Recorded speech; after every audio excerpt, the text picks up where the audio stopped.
अंशु त्रिवेदी जी, स्वागत है आपका।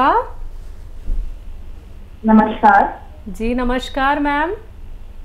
मैं सर से नमस्कार जय हकीम जी को मैं नमस्कार बोलना चाहती हूँ। मेरे पैरों में बहुत दर्द रहता है। पैर में जो पिंडली होती है, एक तो पिंडली होती है और एक साइड में पैर का जो साइड का हिस्सा होता है उसमें बहुत दर्द होता है। चलते वक्त तो इतना ज्यादा दर्द होता है कि मैं चल ही नहीं पाती हूँ। वॉकिंग करने के लिए डॉक्टर ने बुलाया है, वजन ज्यादा है और जैसे पहले मुझे सिर्फ चलते वक्त होता था, उसके बाद अब मुझे दिन भर घर में भी हो रहा है, खड़े रहने में भी हो रहा है, पिंडली में भी हो रहा है और साइड में बहुत पेन हो रहा है। उसकी वजह से जैसे गुट्टे गुट्टे कभी कभी लगते हैं, दर्द हो रहा है, एक एक जगह पे दर्द हो रहा है, इस तरह से दर्द होता है। मुझे डॉक्टर ने बर्फ की सिकाई के लिए भी बोला है और एक्सरे में कुछ नहीं निकला है। मसल स्पाज्म या न्यूरो से रिलेटेड प्रॉब्लम बता रहे हैं। ठीक है, ठीक है। आपकी एज बता दीजिए। मैं 41। अच्छा, देखिए, जो कैफियत आपने बताई है, जो अपना मामला बताया है, उसका मतलब ये होता है कि देखिए, हमारी पिंडली में या पिंडली की साइड में खिंचाव या दर्द हो या सुन हो या जलन हो, पैरों में हो, पिंडलियों में हो, थाइज में हो, चलते में हो या खड़े खड़े हो या लेटने पे हो, किसी को भी एक पैर में हो या दोनों पैरों में हो, तो इसका मतलब होता है कि हमारी कमर में नसें दबी हुई हैं, जो हिप से ऊपर के 5 डिस्क होते हैं, इस तरह के होते हैं, यहाँ पर नसें दब जाती हैं और दर्द होता है हमारी पिंडलियों में, या खिंचाव होता है या जलन होती है या सुन होने लगते हैं। अब हम पिंडली का इलाज कराते रहते हैं, पिंडली पे कुछ मलते रहते हैं, ये इलाज नहीं है। हमें हमारी कमर का इलाज करना होगा, पिंडली अपना आप ठीक होती है, ये मेरा तजुर्बा है। इसे साइटिका कहते हैं। साइटिक नर्व के दबने से ये रोग होता है। आपको समझाने के लिए इसलिए कह रहा हूँ कि लाखों लोग सुन रहे हैं और वो समझ नहीं पाते अपना रोग क्या है। डॉक्टर भी एक्सरे यहाँ का कर देता है, एक्सरे नहीं बल्कि एमआरआई होनी चाहिए और कमर की होनी चाहिए। कमर के हिप से ऊपर जो 5 डिस्क हैं उनकी एमआरआई में पता चलता है कि यहाँ रोग है, लेकिन उसमें 4-5 हज़ार रुपये लग जाते हैं। बहरहाल, आप अगर हमारे साथ जुड़े हुए पहले से तो यकीन करेंगे, नहीं तो फिर आप जो चाहे कर सकते हैं। देखिए, आपके लिए 2-3 बातों की पाबंदी है। एक तो वेस्टर्न टॉयलेट यूज़ करें, ऐसा कुर्सी वाला, ठीक है, और ज़मीन में बैठ के कोई काम ना करें, जैसे झाड़ू पोंछा। हो सकता है आप पर जिम्मेदारी हो, झाड़ू पोंछा करना मना है, वज़न उठाना मना है। खड़े होकर काम कर सकते हैं किचन में, जितना भी जिम्मेदारी काम है, आजकल तो स्टैंडिंग में है सब कुछ। तो ये तो आप पर पाबंदी है कि ये काम ना करें। और गोंद स्याह एक आता है, काला गोंद, काला गोंद या गोंद स्याह हम कहते हैं, और नकली बहुत मिलता है, असली ख़रीद लें। ये गोंद स्याह आधा ग्राम सुबह, आधा ग्राम शाम खाना शुरू करें। 15-16 रुपए का 1 ग्राम आता है, जो आधा ग्राम सुबह शाम में खाना पड़ता है। तो 15-16 रुपए की खुराक है आपकी रोज़ाना की। तो इससे आपके तमाम जोड़ों और तमाम नसों और डिस्क अच्छी होती है। और गोंद से असली लेना ज़रूरी है। और वज़न अगर ज़्यादा है तो आप ज़ीरे का सिरका विनेगर आप लें और 2-2 चम्मच 2-3 बार पिए। और डाइट कंट्रोल करें, जितना खुराक है आपकी उससे आधा कर दें। गर्म पानी खूब पिया करें। अगर ये इलाज आप 3-4 महीने लगातार करते हैं तो आपके रोगों को फ़ायदा होना मुमकिन है। जी हकीम साहब, हमने बहुत सारे लोग ऐसे भी देखे हैं जो अपने दर्द को लेके फिजियोथेरेपी का भी सहारा लेते हैं, तो आप इसको कितना सही मानते हैं? क्या फिजियोथेरेपी भी लेना ट्रीटमेंट ठीक है? देखिए, मैंने पाया कि लोग फिजियोथेरेपी इसकी कराते हैं, लेकिन मैंने अपने तजर्बे में, अपने अनुभव में फिजियोथेरेपी से इस रोग में फ़ायदा होते हुए नहीं देखा। और कुछ लोग मालिश करते हैं, मालिश से कुछ फ़ायदा कभी किसी को नहीं होता। खाने की दवा से कुछ फ़ायदा हो सकता है अगर भगवान पे भरोसा होगा तो। और मालिश और कुछ मलबाने चले जाते हैं पहलवानों के यहाँ और कोई उसमें बुरी तरह झटका मार देता है, ये सब गलत है। कभी बहुत बड़े रोग हो सकता है जो कभी ठीक ही ना हो।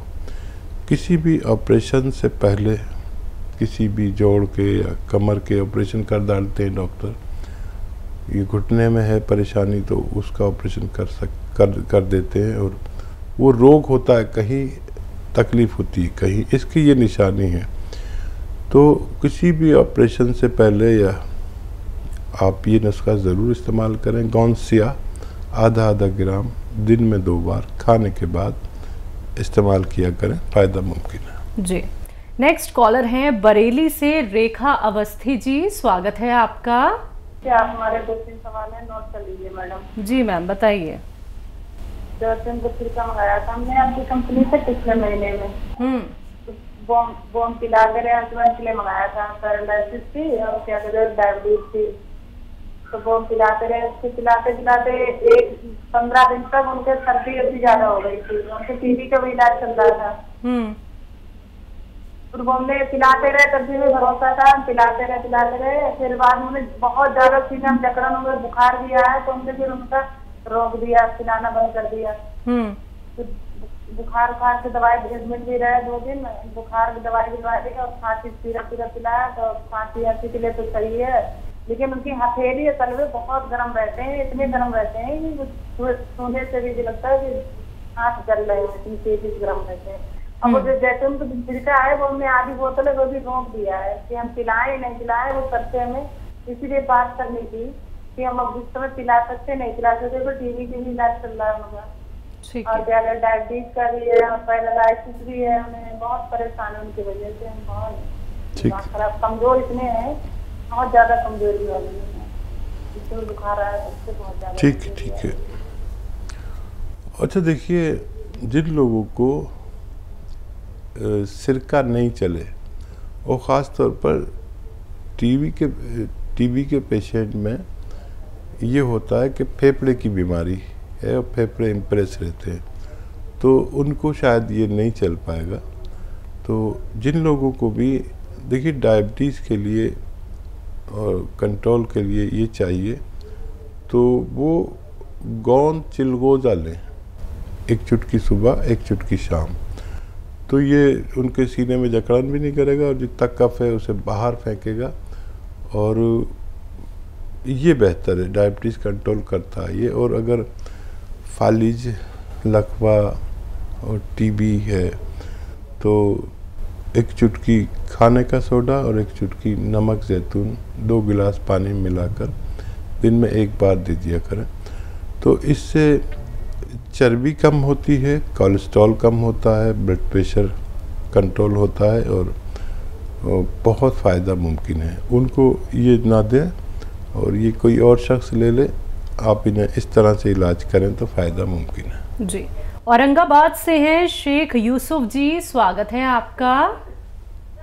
हाँ अकील साहब को हमारा अस्सलाम वालेकुम। वालेकुम अस्सलाम। सर मैंने आपसे जो है तो चिलगोज़े का गोंद मंगाया था और तुम्हारे क्या बोलते गोंद मोरिंगा, तो बच्चे गोंद मोरिंगा खाए तो कितने दिन खिलाना आप हमको बोलो अवश्य, और चिलगोज़े का गोंद कितने दिन खिलाना है वो भी मालूम करो हमको। और एक सवाल है हमारा कि जो है तो बच्चा दिन भर अगर भूखा रहा तो दिन भर भूखे रहने में उसको मचली होती, सर में दर्द होता, उल्टियाँ होती, नल टाइट हो जाते और इतनी तकलीफ होती कि मतलब 2 दिन 3 दिन बहुत परेशान रहता, एक दिन भर अगर खाना नहीं खाया तो। बच्चे की उम्र बताइए। बच्चे की उम्र है 35 साल। अच्छा, और गोंद मोरिंगा जो खाते हैं उनकी उम्र कितनी है? हाँ वो एक बच्चा है 4 साल का, एक बच्चा है 4 साल का, एक बच्चा है 5 साल का, एक बच्ची है 3 साल की। वो खजूर और अंजीर के साथ में जूस के अंदर दे रहे हैं उनको, भूख नहीं लगती, खाना नहीं रखता बोल के आपने बोले थे। ठीक है जी। देखिए उनको लंबे वक्त तक भी दे सकते हैं और आधा आधा ग्राम ही दें, छोटे बच्चे हैं, और तीनों को दे सकते हैं और ज़्यादा वक्त तक भी दे सकते हैं। ये नुकसान कभी नहीं करता और इससे इनकी ग्रोथ होनी चाहिए और इनकी लंबाई बढ़नी चाहिए, इनको भूख लगनी चाहिए। और देखिए, अगर पूरे दिन तो खाना मैं नहीं खाऊंगा तो मुझे भी यही हालत होगी, तो खाना खाना तो ज़रूरी है। और अपने खानों में अदरक, लहसुन, ज़ीरा खूब ज़्यादा कसरत से डाला करें ताकि इनकी भूख खुले, इनकी सेहत अच्छी हो। और तो कोई सवाल नहीं था ना इनका?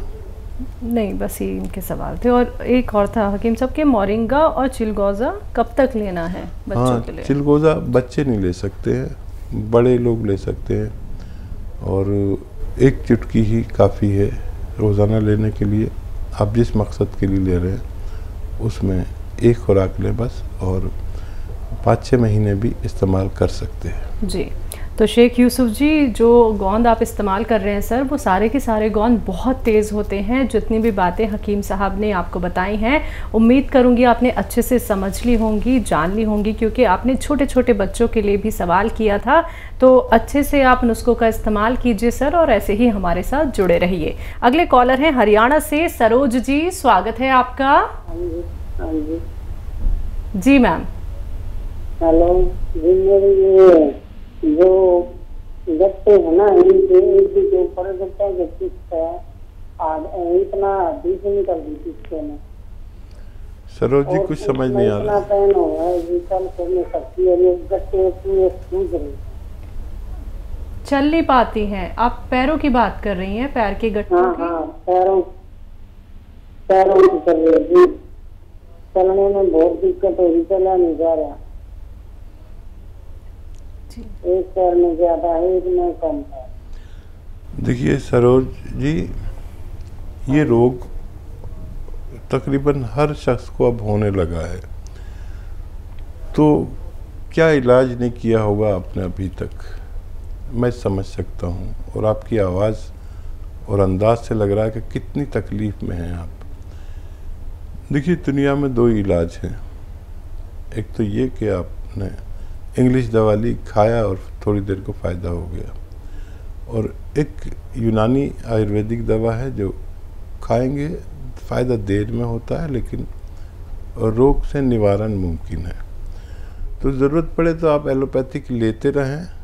गोंद स्या एक यूनानी यानी आयुर्वेदिक गोंद है, एक रॉ मटेरियल, कच्ची दवा है।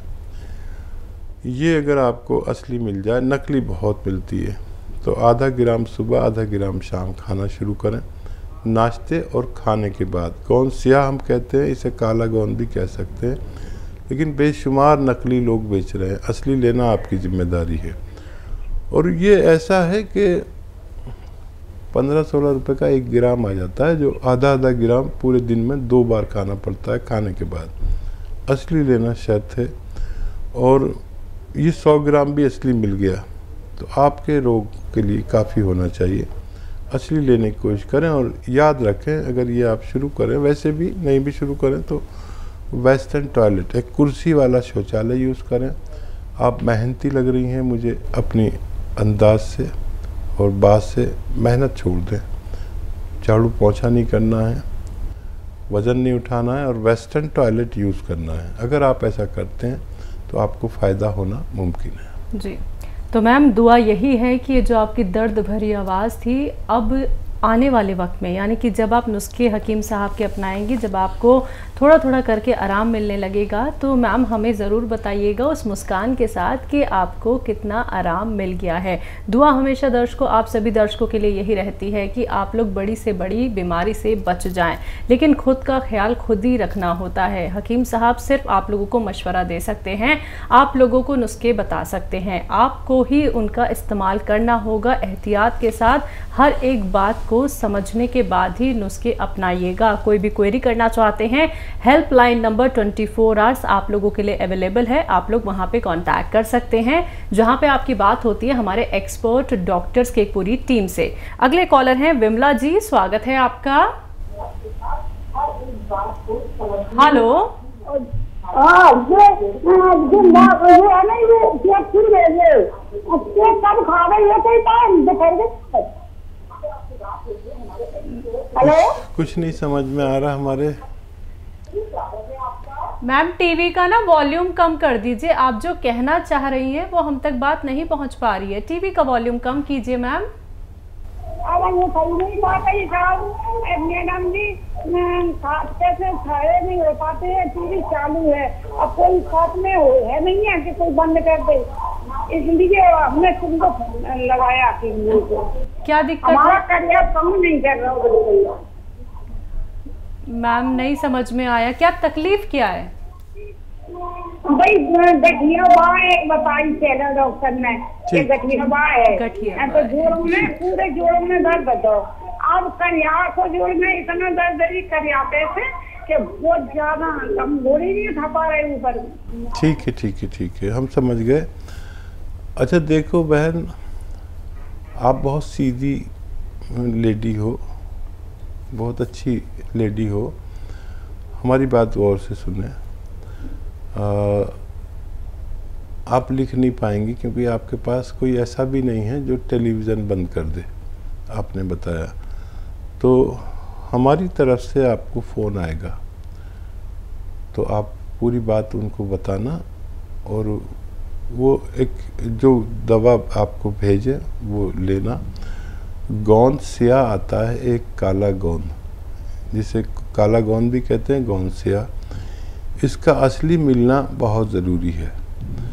मुझे मालूम है कि आप लिख नहीं पाएंगी, समझ नहीं पाएंगी मेरी बात, फिर भी मैं बोल रहा हूँ क्योंकि कुछ लोग ऐसे हैं जो मेरी बात समझ रहे होंगे। तो ये ले लीजिए, और आधा ग्राम सुबह, आधा ग्राम शाम, नाश्ते और खाने के बाद खाना शुरू करें। अगर ये असली मिल गया आपको 100 ग्राम भी, तो आपको फ़ायदा होना मुमकिन है। जी।